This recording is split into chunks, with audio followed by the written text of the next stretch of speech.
Tonight's presentation of radio's outstanding theater of thrills, Suspense.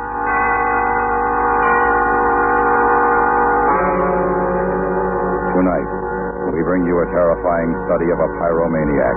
We call it The Flame. So now, starring Tony Barrett, here is tonight's suspense play, The Flame.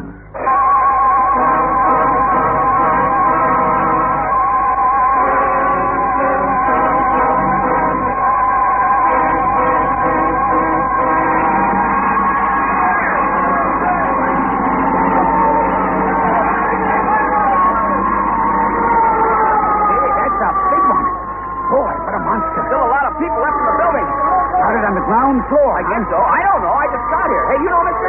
The first floor. What a mess. I wonder how it got started. Some joker in bed with a lit cigarette probably fell asleep. No, that wasn't the way it started. Wasn't, huh?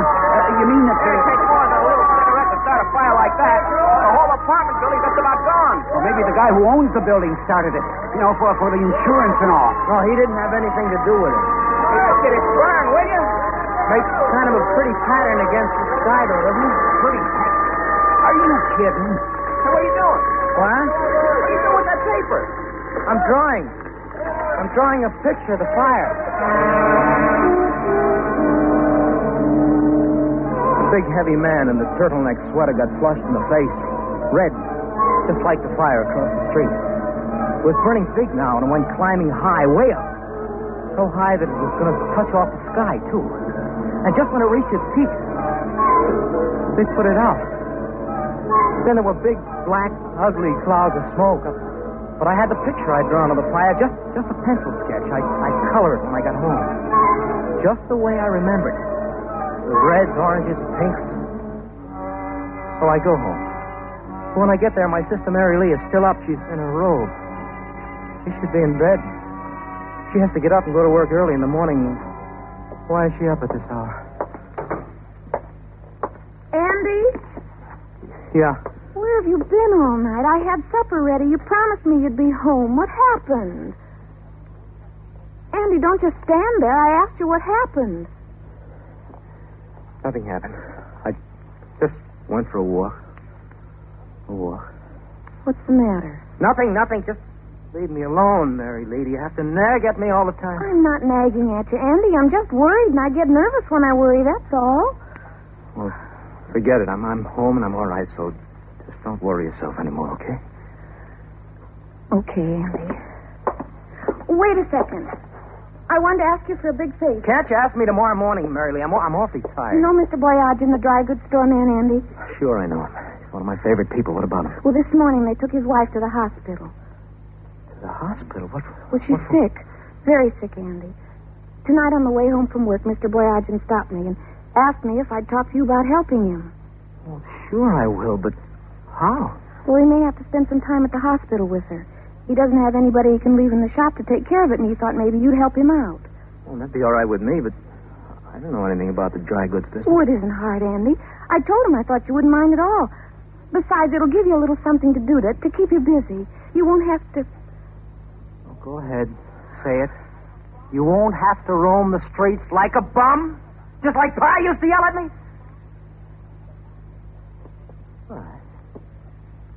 All right, I like Mr. Boyage and Mary Lee. I'll let you store for him.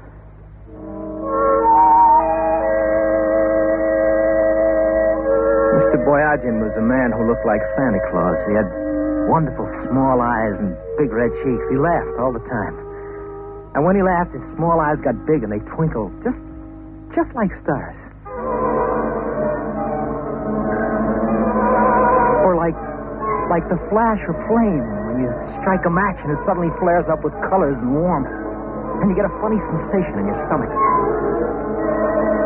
Yes, that was Mr. Boyagin, the man who owned the dry goods store on Union Street. Following morning, Mr. Boyagin wasn't laughing. There was no twinkle in his eyes. He looked sad sitting behind the counter.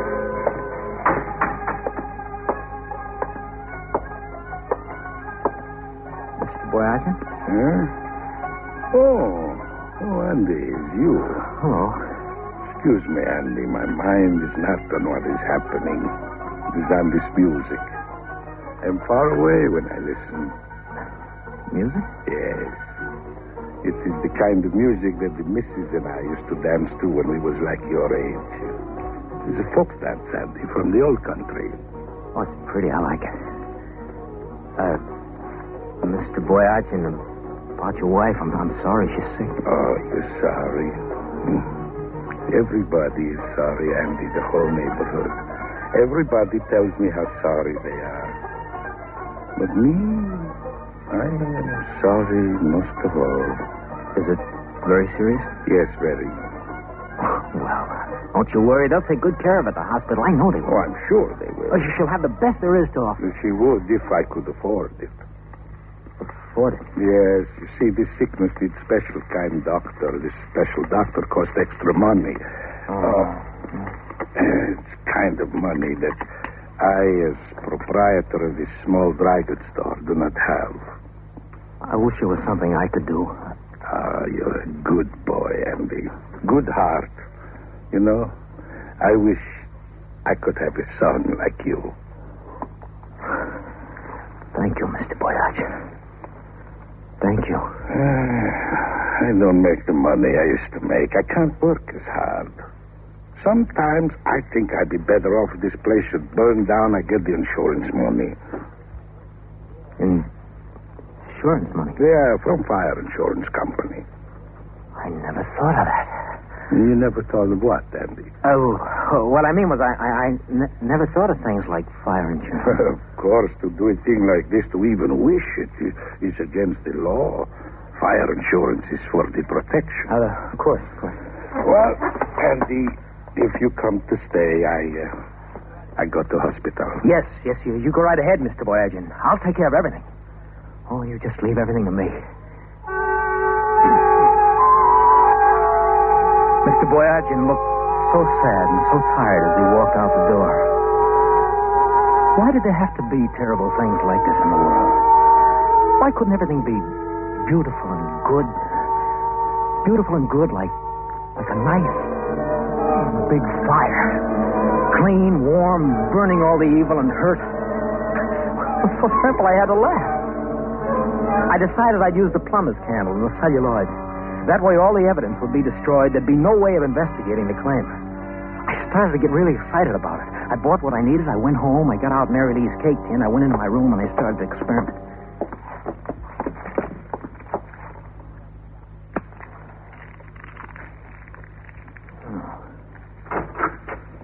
Andy, I wondered if you'd go down to... What are you doing? What? What are you doing? Trying to start a fire?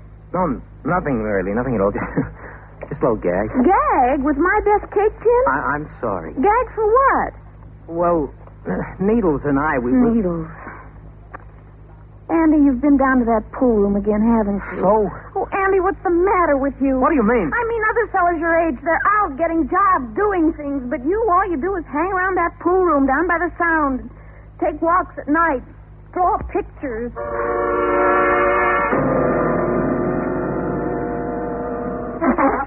Key, Andy?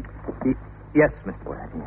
But key, what for, Andy? Well, I just thought that maybe tomorrow morning you'd like to get over to the hospital earlier. I could open up the store for you. Oh, Andy, already you've done so much for me. It's nice, but... No trouble. Believe me, Mr. Boyachin. No trouble at all. I'd be happy to do it. You know, to tell the truth, I would like to get over a little early. Oh, sure you will. Andy, like I said before, such a good boy there never was. Here, I give you Mrs. Boyachin's key. How's that? That's fine. Fine, and don't you worry about a thing. I'll sell out tomorrow. I'll make you lots of money.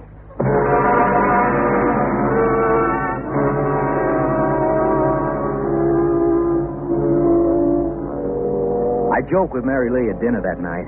It surprised her, but it put her in a good mood. The nicest part about the plumber's candle was that I could measure it to burn to any time. An hour would be plenty of time. About 9:30, I told Mary Lee I was going down to the corner drugstore for a few minutes. Down on Union, I waited until the block was almost deserted. Then I let myself into the dry goods store.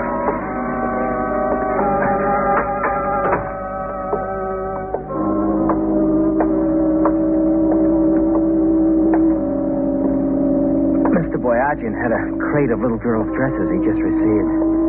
Would be perfect tinder. I lined the strips of celluloid up, and I set the plumber's candle on top of the crate. Then, I struck a match and lit the candle. I watched the flame burn for just a moment. Then I went back to the apartment and I waited.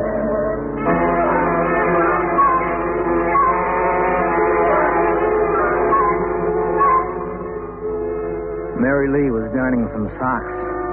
I sat for almost an hour, coloring my pictures, getting nervous.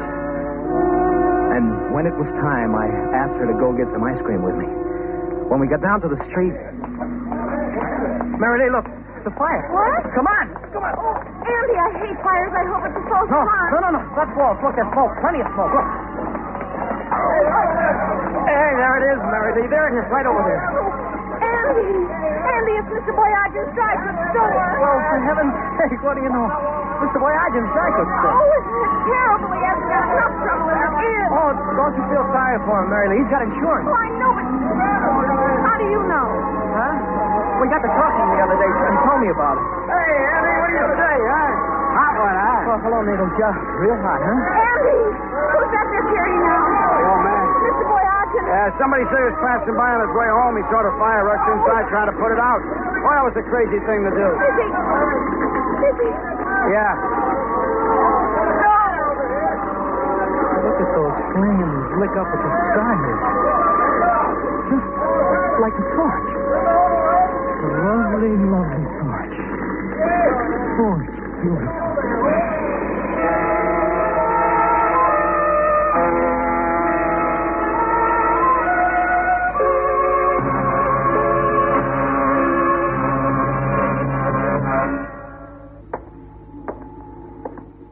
Hiya, Hotshot. Hi, Needles. Want to play some pool? Okay.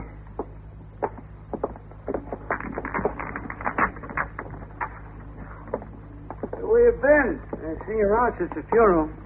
You're in there? Go ahead, Andy. You shoot first.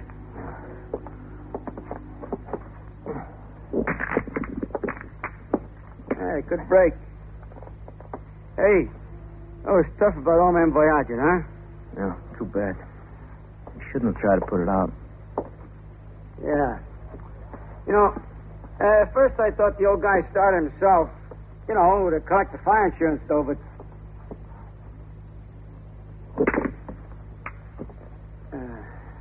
I guess he didn't. Mrs. Boyajian will get the money, though, won't she? Well, you can never tell. There were some fire insurance coppers around a couple of days ago, asking questions. But I got to investigate before they pay off. You're shot. Huh? Oh, yeah.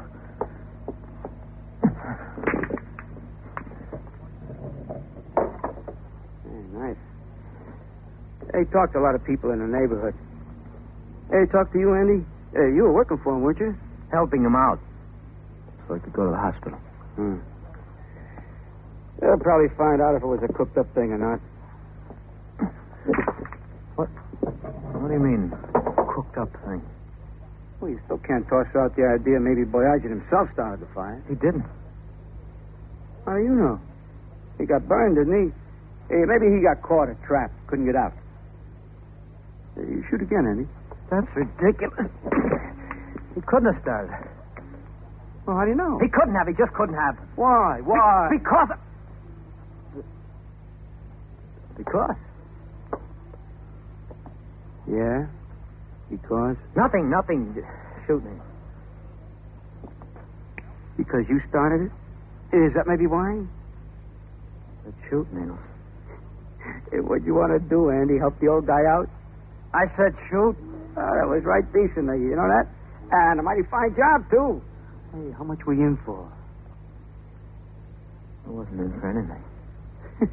Sure. Oh, sure. It's just for the kicks, huh? Just for Needles. Don't get me mad. No. Put down the cue, will you? I was only kidding. You start fires just for kicks, huh? Oh, boy, that's a laugh, huh? Oh, sure. Look, Andy, don't get so. I was only kidding, huh?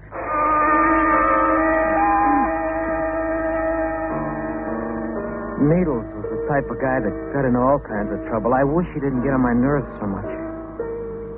Later, I got home, opened the door of the apartment, and I suddenly got a funny feeling. I don't know what it was, but I was sure it had something to do with the man who was sitting in the living room with my sister. And when she introduced him as Inspector Shapiro of the fire insurance company, I knew why I had this strange feeling in my stomach. He's investigating about the fire in Mr. Boyagin's store, Andy. Oh. Well, Mr. Boyagin was one of my very best friends. I was very sorry. I understand. I went to the funeral. Well, before we can pay Mrs. Boyagin the money she has coming, I have to make sure the fire wasn't started purposely. Purposely? He means somebody did it just to collect the money. Oh. That's right. So far, we haven't been able to learn how it was started. I see. Andy, the night of the fire, where were you? Oh, I can answer that, Inspector. He was right here in this room with me. I see. I remember I was darning some socks and Andy was drawing. Oh, Mary, he doesn't want to hear about that. He loves to draw. Oh? You want to be an artist? No, I just like to draw. I see. You worked for Mr. Boyagin while his wife was in the hospital. At least, that's what your sister here told me. I did it to help him out. I didn't do it for the money. Well, did anyone come in while you were there? Someone who may have talked to him? Mr. Shapiro, if you're trying to prove that Mr. Boyagin started the fire himself, you're wrong. He wasn't that kind of man. I know he didn't start the fire. Well, I guess you're a blind alley for us, too. I kind of hoped that you'd be able to... Oh, no, I'm not sorry, but believe me, Inspector, when I tell you that Mr. Boyagin didn't start that fire. For one thing, would a man burn himself up in a fire that he starts? That'd be a crazy thing to do, wouldn't it? Yes, Andy, that's definitely a crazy thing to do.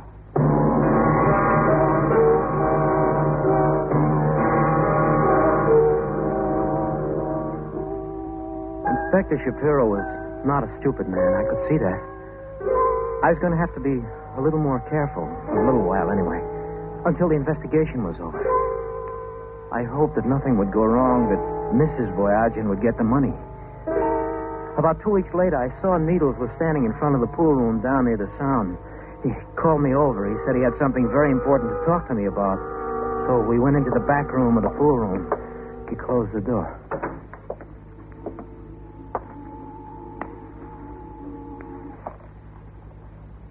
Cigarette, Andy? You know I don't smoke, Needles. Oh, sure. Of course not, pal. Of course not.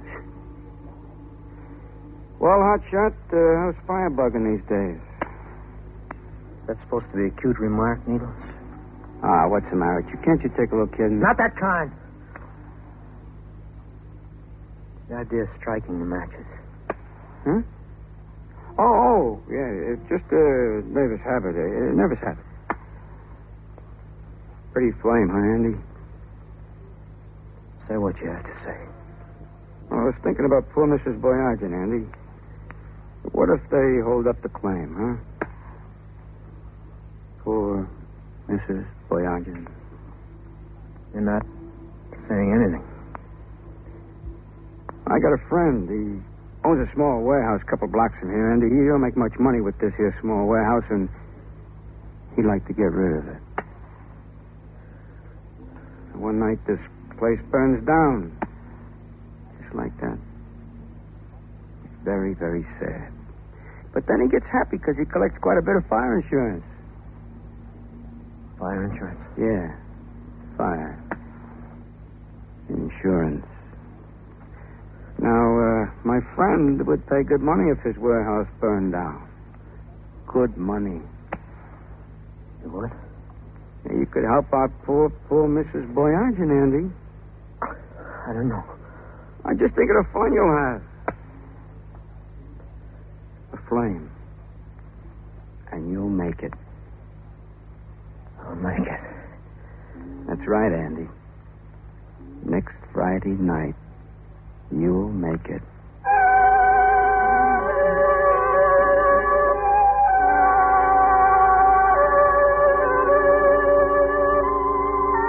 Friday night seemed a long, long way off. A couple of times I wanted to go for walks, but then I kept thinking about the big one I was going to make on Friday night, and I decided not to go for any walks. I got some money from Needles. I bought all the stuff I needed, the celluloid, the plumber's candles. And then on Thursday, I met Needles' friend, and he took me on a tour of the warehouse. It was a 3-story building. When I finished going through it, I decided it would be best to start 2 fires on the 3rd floor, 1 on the 1st. And when I got home, I let myself in, but I didn't close the door. Because I heard voices coming from my room. It was Mary Lee and that voice that gave me the funny feeling. You never bothered to look at your scrapbook? Why? He draws pictures. Miss, your brother is a very dangerous man. I never suspected anything. I never bothered to look at the pictures he's drawn. He'll have to be turned over to the authorities. They'll give him proper medical treatment. He's a dangerous man with a dangerous sickness.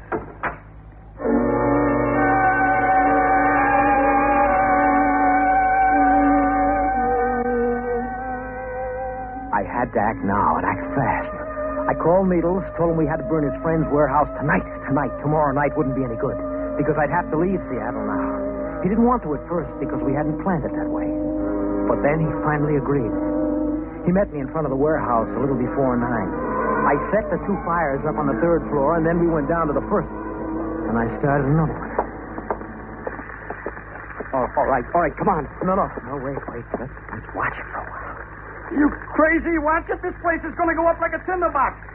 We'll have to get caught. I said I wanted to watch it for a while. I'm going to draw a picture. You're nuts. Now, come on, Andy. Let's get out of here. Oh, you go ahead, Needles. I'll be along in a little while. Come on, Andy. Come on. No, don't be crazy. I'm glad I brought my pencil and pad with me. I think this is going to be a beautiful one.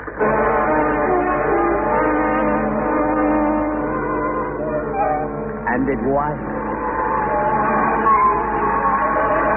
It had wonderful colors, the flames. They were all around me now. Not an awful lot of smoke here inside the building, just flames.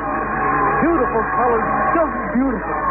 Reds, deep reds, and blues, and greens, and yellows. I had a feeling this was going to be my best picture I've ever done. The most beautiful flames I'd ever seen. Thrilling.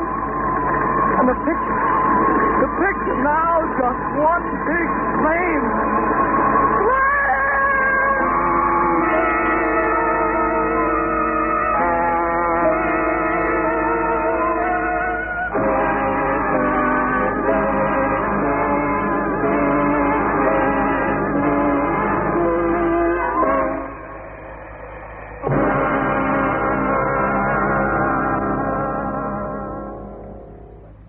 Suspense, in which Mr. Tony Barrett starred in tonight's presentation of The Flame.